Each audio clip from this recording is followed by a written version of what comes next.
तो सबसे पहले आपको चैप्टर के बारे में पता होना चाहिए। क्या पढ़ने जा रहे हैं हम? Halo alkane. एल्केन का जैसे कि आपको पता है जो सिंगल बॉन्ड वाले कंपाउंड होते हैं, जैसे कि CnH2n प्लस 2 वाले जो कंपाउंड होते हैं, जैसे कि आपका फर्स्ट मेंबर है इसमें CH4 C2H6 C3H7। अगर इसको ओपन करके लिखें CH3 single bond CH3 single bond CH2 और CH3, ठीक है। तो इनमें कहीं भी आपको डबल बॉन्ड नहीं दिखेगा जो एल्केन वाले कंपाउंड होते हैं। अब एल्केन में क्या किया हमने, एक हाइड्रोजन को हटा दिया। किसको हटा दिया? एक हाइड्रोजन को हटा दिया, उसकी जगह क्या इंट्रोड्यूस करा दिया? हेलो ग्रुप इंट्रोड्यूस करा दिया। C3H8 होगा, हाँ ये मिथाइल हो गया, बिल्कुल सही बात है। तो इसका जनरल फॉर्मूला देखो होता क्या है, दो कार्बन, जो भी कार्बन है उसको डबल करके +2 कर दो, ठीक है। अब हमने क्या किया, हेलो एल्केन हमें बनाना है। हेलो का मतलब क्या है? 17th ग्रुप जो होते हैं वो हेलोजेंस के नाम से जाने जाते हैं। किस नाम से जाने? जैसे 18th group noble gases, 17th group halogens, fluorine, chlorine, bromine और आयोडीन। अब फ्लोरीन को क्या बोल देते हैं हम जब IUPAC करते हैं? तो फ्लोरो, क्लोरीन को फ्लोरो, ब्रोमीन को ब्रोमो, आयोडीन को आयोडो। तो वहीं से हेलोजन का क्या हो गया? हेलो। क्या हो गया? हेलो ग्रुप है। तो इस तरीके से जो हेलोजेंस को हम इंट्रोड्यूस कराएंगे एल्केन्स में, तो उन्हीं का नाम क्या हो गया? Halo alkanes. और इंट्रोड्यूस कराएंगे भैया, जगह तो खाली है नहीं, तो जगह खाली करके इंट्रोड्यूस कराना पड़ेगा, ठीक है। तो CH3 CH2 CH2X जो पूरा ग्रुप है उसको किससे रिप्रेजेंट करते हैं हम? X से रिप्रेजेंट करते हैं। और X यहाँ पे FClBrI कुछ भी हो सकता है, इतनी बात समझ आई। तो अब मान लो यहाँ पे मैंने एक हाइड्रोजन यहाँ पे कम करा, मतलब कहने का मतलब क्या करा हमने? माइनस तो H करा और प्लस क्या करा हमने? X करा। मतलब एक हाइड्रोजन की वैकेंसी खाली कराई और उस वैकेंसी पे क्या चिपका दिया हमने? हेलोजन चिपका दिया। तो क्या बन गया हमारे? Halo alkane. एल्केन तो पहले सीधा इसका डेरिवेटिव बना दिया, क्या बन गया? हेलो एल्केन बन गया। अब अगर हम बात कर रहे हैं भैया यहीं तो चिपकाया तो यहाँ चिपका लो, जहां जगह मिले वहां चिपका लो, कोई ऐसी दिक्कत वाली बात नहीं है, ठीक है। उसकी नेमिंग अलग हो जाएगी, बस क्या हो जाएगी? नेमिंग अलग हो जाएगी। मान लो यहाँ पे क्लोरो है तो क्या हो जाएगा? 1 क्लोरो प्रोपेन। ये क्या हो जाएगा? 2 क्लोरो प्रोपेन। नेमिंग अलग हो जाएगी। ये दोनों आपस में क्या बन गए हैं? आइसोमर्स। आइसोमर्स क्या होते हैं? फार्मूला तो सेम हो लेकिन स्ट्रक्चर क्या हो जाए? डिफरेंट हो जाए। और कौन से आइसोमेरिज्म को फॉलो कर रहे हैं? चैन आइसोमेरिज्म को, पोजीशन आइसोमेरिज्म को फॉलो कर रहे हैं। क्यों? क्योंकि जो ग्रुप की पोजीशन है वो क्या हो गई? डिफरेंट हो गई। चेन तो सेम है, कार्बन की चेन में कोई हमने कोई वो थोड़ी है सीधी सीधी कार्बन की चेन है, लेकिन ग्रुप अपनी पोजीशन पे से हट गया, तो क्या हो गया? Position isomerism. तो अगर हम बात करें तो ये तो हो गए हमारे हेलो एल्केन। और जो एरेन जो होते हैं, एरेन मेनली किससे? एरोमेटिक कंपाउंड, जैसे कि आपका बेंजीन, ये होती है आपकी एरेन में। तो बेंजीन में आपको पता है इसका फार्मूला क्या होता है? C6H6। क्या फार्मूला होता है इसका? C6H6। तो भैया बेंजीन मतलब C6H6 कैसे? Carbon hydrogen, carbon carbon carbon carbon और कार्बन, हर एक पे क्या लगा हुआ है? हाइड्रोजन लगा हुआ है, ठीक है। Single bond double bond, single bond double bond, single bond double bond. और दूसरे स्ट्रक्चर में इधर की तरफ को डबल, जो सिंगल है डबल कर दो, जो डबल है सिंगल कर दो। इस तरीके से बेंजीन बनती है। तो इसमें क्या करा? यही तो ये है बेंजीन, बस हमने शो नहीं करा, वो बॉन्ड लाइन वाला हमने दिखा दिया।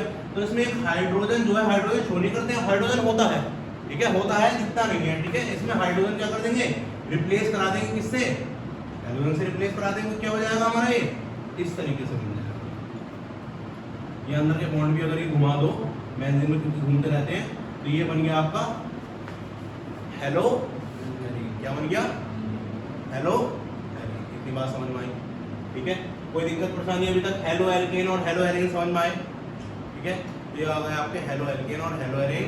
इस चैप्टर में हम हेलो एल्केन और हेलो एरेन के बारे में ही पढ़ेंगे। सबसे पहले पढ़ेंगे उनका IUPAC नोमेनक्लेचर कैसे करेंगे। दूसरे पॉइंट पे हम पढ़ेंगे कि उसकी जो फिजिकल प्रॉपर्टीज हैं वो क्या होती हैं। थर्ड पॉइंट पे हम उसकी क्या पढ़ेंगे? मेथड ऑफ, सेकंड पॉइंट पे method of preparation, third point पे उसकी फिजिकल प्रॉपर्टी और फोर्थ पॉइंट पे उसके केमिकल प्रॉपर्टीज और फिफ्थ पॉइंट पे उसके यूजेस। IUPAC में अभी हमने सीखी है जनरल ऑर्गेनिक केमिस्ट्री में। और जो दूसरा है क्या, method of preparation. Method of preparation मतलब कि हमें हेलो एल्केन या हेलो एलीन बनाना है, तो किस किस कंपाउंड से हम इसको बना सकते हैं, क्या क्या वो रिएक्शन है जिससे हम हेलो एल्केन या हेलो एलीन बना सकते हैं।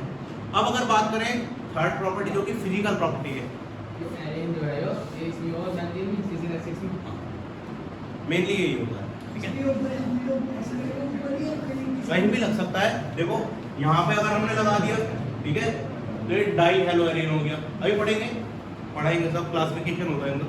तो कहने का मतलब है फिजिकल प्रॉपर्टीज में क्या पढ़ेंगे कि भैया इसका बॉइलिंग पॉइंट किस तरीके से वेरी करता है, इसकी सॉल्युबिलिटी किस तरीके से वेरी करती है, ठीक है, कितने स्ट्रॉन्गर होते हैं, क्या इसमें हाइड्रोजन बॉन्ड होता है नहीं होता है। तो ये सब चीज़ें हम किसमें देखने को मिलेंगी, एसिडिटी, बेसिसिटी, ये सब चीज़ें हम किसमें देखने को मिलेंगे, फिजिकल प्रॉपर्टीज में।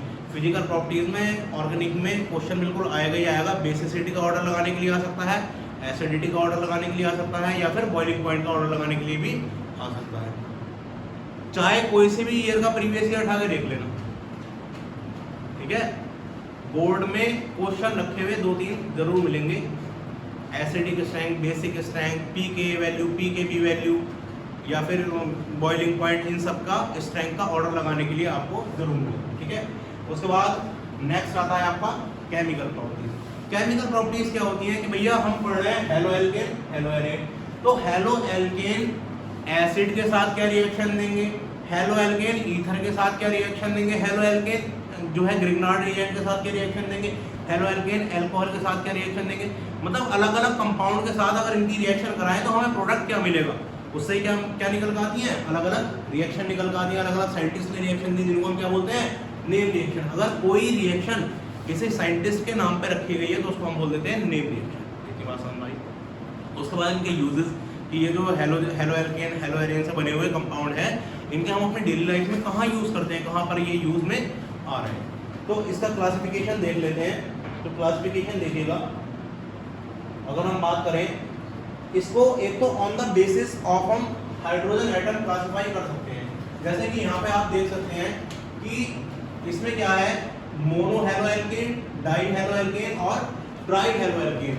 मोनो हेलो एल्केन का मतलब है कि मोनो का मतलब वन, मोनो का मतलब वन, कि मतलब जो हेलो ग्रुप है वो कितना है, वन है। कि अगर एक ही हेलोजन ग्रुप जैसे कि C2H5X, ये हो गया आपका मोनो हेलो एल्केन। अगर दो हेलोजन ग्रुप हो, कितने ग्रुप हो, दो हेलोजन, एक हेलोजन ये हो गया, एक हेलोजन ये हो गया, तो ये क्या हो गया आपका डाई हेलो एल्केन। अगर 3 हेलोजन ग्रुप आएंगे, ठीक है, एक ये हो गया, एक ये हो गया, एक ये हो गया, तो इसको क्या बोलेंगे, इसी तरीके से एरीन की बात कर सकते हैं। मोनो हेलो एरीन मतलब एक ही हेलोजन आएगा, डाई हेलो एरीन मतलब 2 हेलोजन आएंगे, और ट्राई हेलो एरीन मतलब 3 हेलोजन आपके आ जाएंगे। इतनी बात समझ में आई, ठीक है। तो अच्छा, अगर इनके हम हाइब्रिडाइजेशन की बात करें, इसकी बात कर रहे हैं हाइब्रिडाइजेशन की, तो देखो हेलो एल्केन जो होते हैं इसमें हेलोजन एटम किससे अटैच होता है, कौन से कार्बन से अटैच होता है, sp3 हाइब्रिडाइज्ड कार्बन से। किससे अटैच होता है, sp3। देखो ध्यान से देखो, C2H5 में डबल बॉन्ड का कोई सीन ही नहीं है इसमें। तो जो हेलो एल्केन होते हैं इनमें हेलोजन एटम आपका sp3 हाइब्रिडाइज्ड कार्बन से अटैच होगा। लेकिन जो आपके हेलो एरेन होते हैं इनमें आपका जो हेलोजन है वो किससे अटैच है, डबल बॉन्ड वाले कार्बन से अटैच है। भाई रिंग के अंदर डबल बॉन्ड है ना, तो डबल बॉन्ड वाले कार्बन से तो किससे अटैच है, sp2 हाइब्रिडाइज्ड कार्बन एटम से अटैच है। ये बहुत अच्छा की पॉइंट है जो आगे जब हम प्रॉपर्टीज पढ़ेंगे उसमें काम आएगा कि इसकी बॉइलिंग पॉइंट वगैरह, उसमें हम देखेंगे कि इसका क्या कंसेप्ट है कि sp2 हाइब्रिडाइज्ड या sp3 हाइब्रिडाइज्ड का। इतना बस ध्यान रखना, ये sp3 से है और ये sp2 से। अगर हम बात करें नेक्स्ट, फिर आ जाते हैं हमारे, अगर हम क्लासिफाई करते हैं कि जो sp3 हाइब्रिडाइज्ड कार्बन है उसको किस तरीके से हम क्लासिफाई करते हैं एल्काइल हैलाइड को, ये होते हैं प्राइमरी, ये होते हैं सेकेंडरी, ये होते हैं टर्सरी।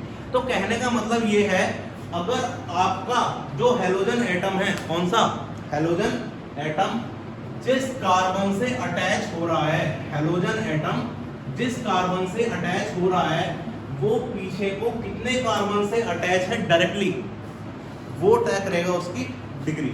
जैसे कि मान लो यहाँ पे क्या है, x है, x इस कार्बन से अटैच है, x इस कार्बन से अटैच है, तो ये कार्बन पीछे को कितने कार्बन से डायरेक्टली अटैच है, वो क्या तय करेगा इसकी डिग्री।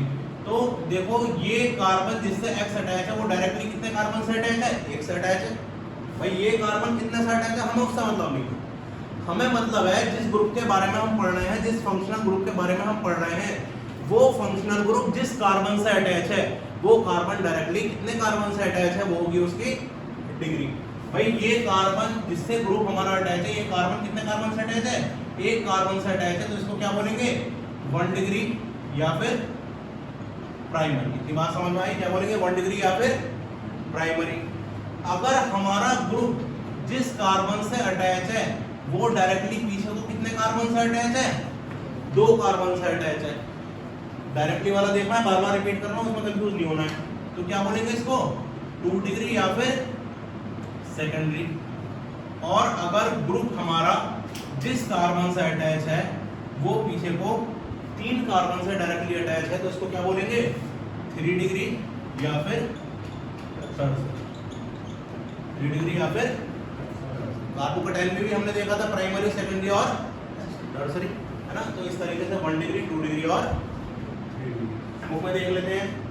देखिएगा ग्रुप हमारा जिस कार्बन से अटैच है वो पीछे को एक ही कार्बन से अटैच है, R मतलब कार्बन वाला पार्ट, R मतलब कार्बन वाला पार्ट, कि पीछे को एक ही कार्बन से अटैच है। ग्रुप हमारा जिस कार्बन से अटैच है वो पीछे को 2 R से कनेक्ट हो रहा है, इसका मतलब 2 कार्बन से कनेक्ट हो रहा है, तो क्या हो गया 2 डिग्री, ये वाला हो गया आपका 1 डिग्री। और ग्रुप हमारा जिस कार्बन से अटैच हो रहा है वो पीछे को 3 R से कनेक्ट हो रहा है, मतलब 3 कार्बन से कनेक्ट हो रहा है, इसका मतलब क्या हो गया 3 डिग्री। देखो ध्यान से देखो, ये R डैश है, ये R डबल डैश है, ये R ट्रिपल डैश है। इसका मतलब ये क्या कहना चाह रहे हैं, ये कहना चाह रहे हैं कि भाई साहब ये तीनों सेम हो भी सकते हैं और नहीं भी हो सकते हैं, जरूरी नहीं कि तीनों सेम होंगे, अलग भी हो सकते हैं। बात समझ में आ रही है, प्राइमरी, सेकेंडरी, टर्सरी समझ में आ गया आपको। उसके बाद नेक्स्ट बेटे अलाइलिक हैलाइड, 4 चीजें हैं। कितनी चीजें हैं, 4 चीजें हैं। देखो एक तो है आपका अलाइलिक, ध्यान से समझो, एक तो है आपका अलाइलिक, एक है आपका विनाइलिक, एक है आपका बेंजाइलिक और एक है आपका अराइल हैलाइड।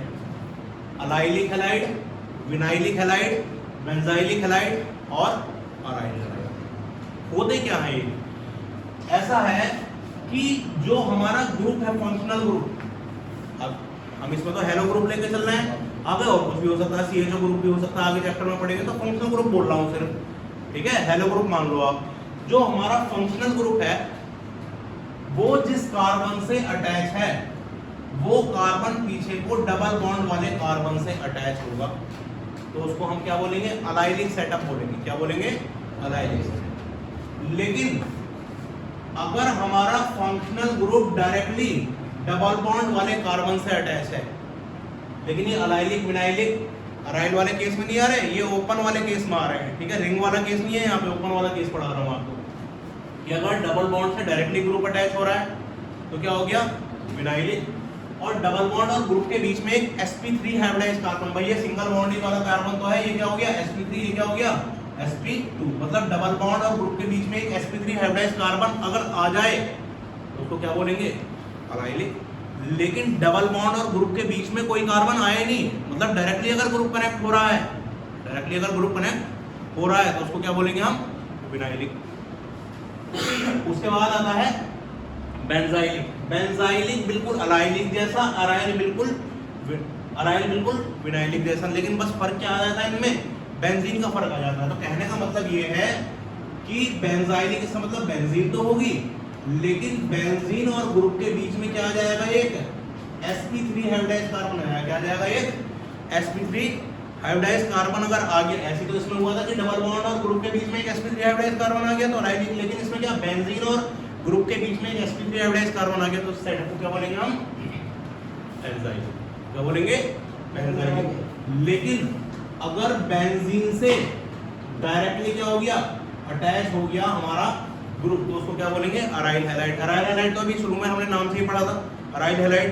तो ये 4 तरह के होते हैं, विनाइलिक, अलाइलिक, बेंजाइलिक और अराइल हैलाइड। देखिए अच्छा, इसमें मैंने कार्बन की वैलेंसी सेटिस्फाई नहीं करी है, अपना आप कर सकते हो आप। जैसे ये है, ये कार्बन है, इसमें 2 बॉन्ड लग रहे हैं, तो भैया 2 टेट्रावैलेंट होता है ना कार्बन, तो दो बॉन्ड लग रहे हैं, इसका मतलब दो वैलेंसी हो रही है, यहाँ पे क्या आ जाएगा H2 क्या आ जाएगा। इसी तरीके से यहाँ पे दो बॉन्ड लग रहे हैं, ये हो गया H2, यहाँ पे तीन बॉन्ड लग रहे हैं, यहाँ पे आ गया H, यहाँ पे दो बॉन्ड लग रहे हैं, ये आ गया H2। इस तरीके से ऐसा कर सकते हैं CH, यहाँ पे क्या हो गया H2। तो वो अपने आप अपने हिसाब से आप देख लेना, बिना मतलब बस वैलेंसी दिमाग में होनी चाहिए कि कार्बन टेट्रावैलेंट है, जितने बॉन्ड बना रहा है उससे अलग जितने भी लगने हैं टेट्रावैलेंट पूरे करने में, वो कितने क्या होंगे हाइड्रोजन होंगे, क्या होंगे हाइड्रोजन होंगे। इतनी बात समझ में आई।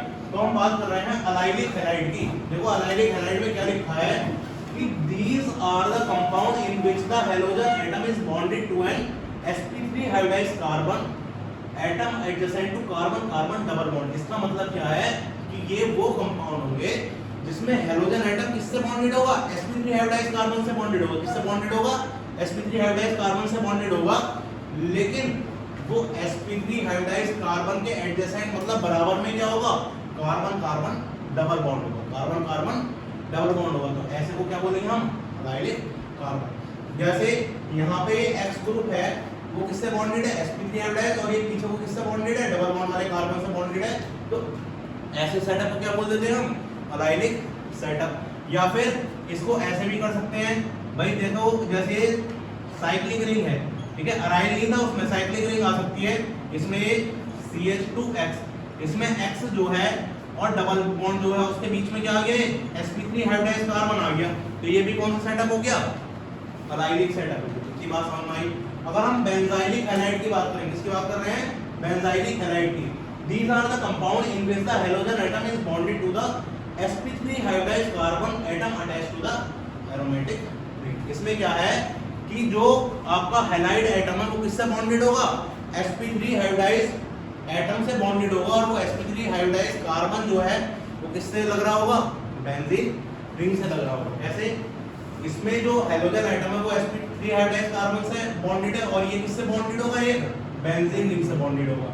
इसमें जो हैलोजन एटम है वो किससे बॉन्डेड है, sp3 हाइब्रिडाइज्ड कार्बन से बॉन्डेड है, और बाद में क्या लग रहा है, किससे लग रहा है, ये बेंजीन रिंग से लग रहा है।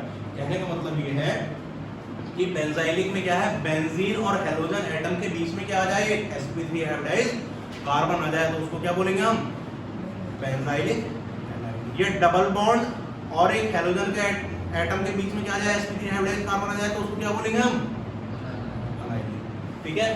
अब आते हैं आपके विनाइलिक हैलाइड। विनाइलिक एलाइलिक के जैसे होते हैं, बस उसमें sp3 हाइब्रिडाइज्ड कार्बन क्या हो जाता है, उड़ जाता है, ठीक है। तो sp3 हाइब्रिडाइज्ड कार्बन हटा दो, एलाइलिक में से क्या बन जाएगा, वो विनाइलिक, क्योंकि अब जो है डायरेक्टली डबल बॉन्ड से कनेक्ट हो जाएगा हमारा क्या ग्रुप, कौन सा ग्रुप, कौन सा ग्रुप, हैलाइड ग्रुप। भाई हेलो एल्केन पढ़ना है, हैलाइड ग्रुप। तो हैलाइड ग्रुप अगर डायरेक्टली डबल बॉन्ड से कनेक्ट हो गया तो उसको क्या बोलेंगे हम, विनाइलिक हैलाइड। और हैलाइड ग्रुप या हैलोजन हमारा डायरेक्टली बेंजीन रिंग से कनेक्ट हो गया तो उसको क्या बोलेंगे हम, अराइल। इतनी बात आपको समझ में आई, बोलो हाँ कि ना, अरे बताओ, ठीक है।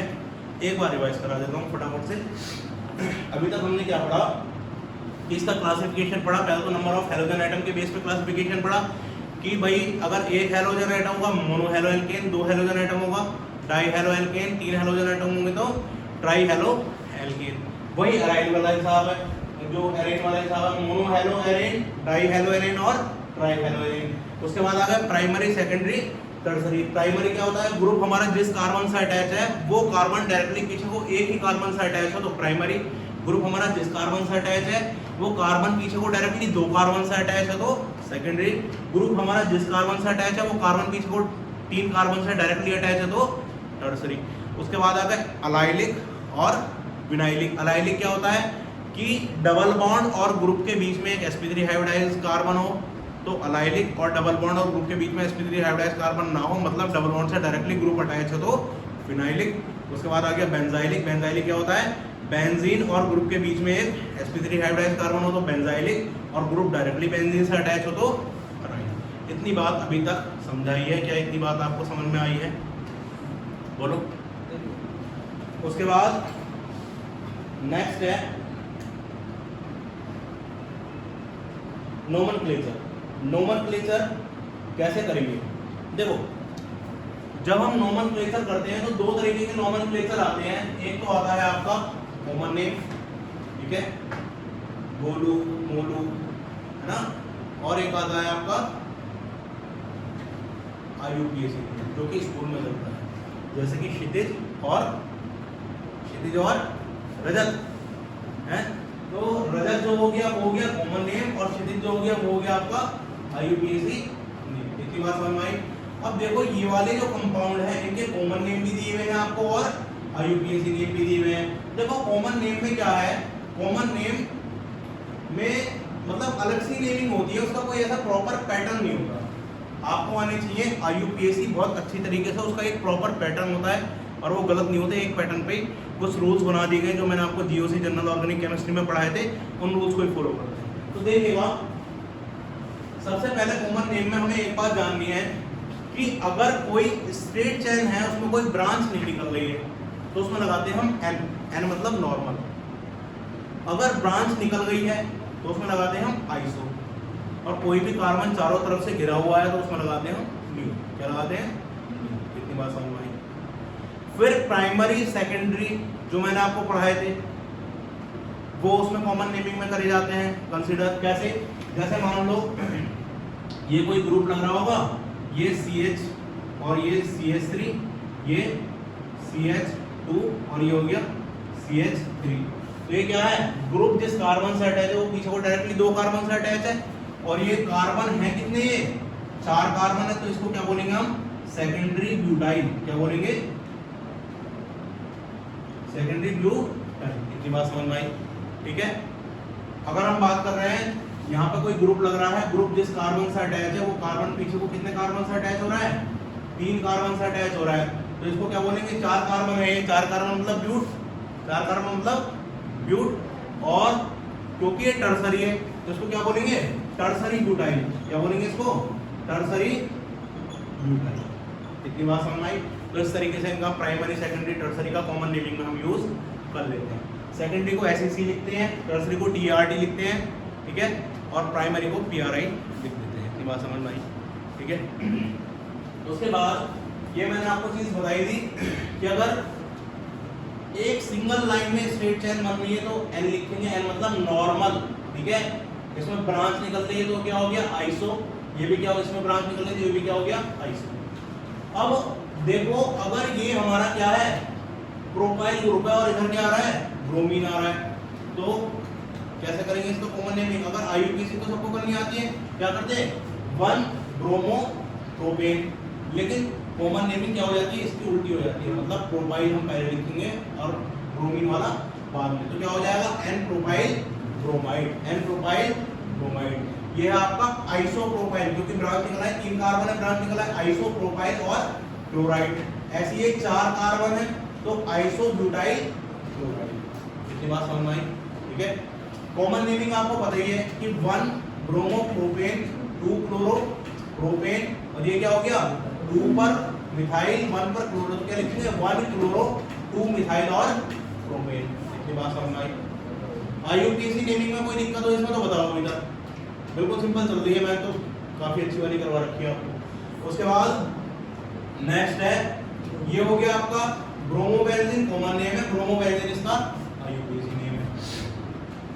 अब ऑर्थोमेटा पैरा पढ़ाया था मैंने आपको, बेंजीन के ऊपर जो भी पोजीशन कंसीडर करके चल रहे हैं उससे आगे वाली 2 पोजीशन ऑर्थो, उससे आगे वाली 2 पोजीशन मेटा, और लास्ट वाली पोजीशन जो होती है वो पैरा। तो इसमें देखो ध्यान से, अगर हम ये वाली पोजीशन कंसीडर करके चलना है, ये वाली, तो इससे 2 पोजीशन आगे, इसका मतलब मेटा वाली पोजीशन में दूसरा BR आ गया, तो क्या बोलेंगे इसको? मेटा डाइब्रोमो, मेटा डाइब्रोमो, और ये क्या है? बेंजीन, मेटा डाइब्रोमो बेंजीन, ठीक है। उसके बाद ये देखो ब्रोमीन यहाँ लग गया, ब्रोमीन यहाँ लग गया, लेकिन ये हो गया सिमेट्रिकल। कैसा हो गया? सिमेट्रिकल। चाहे इसको ऐसे काट लो, चाहे ऐसे काट लो, चाहे ऐसे काट लो, ठीक है।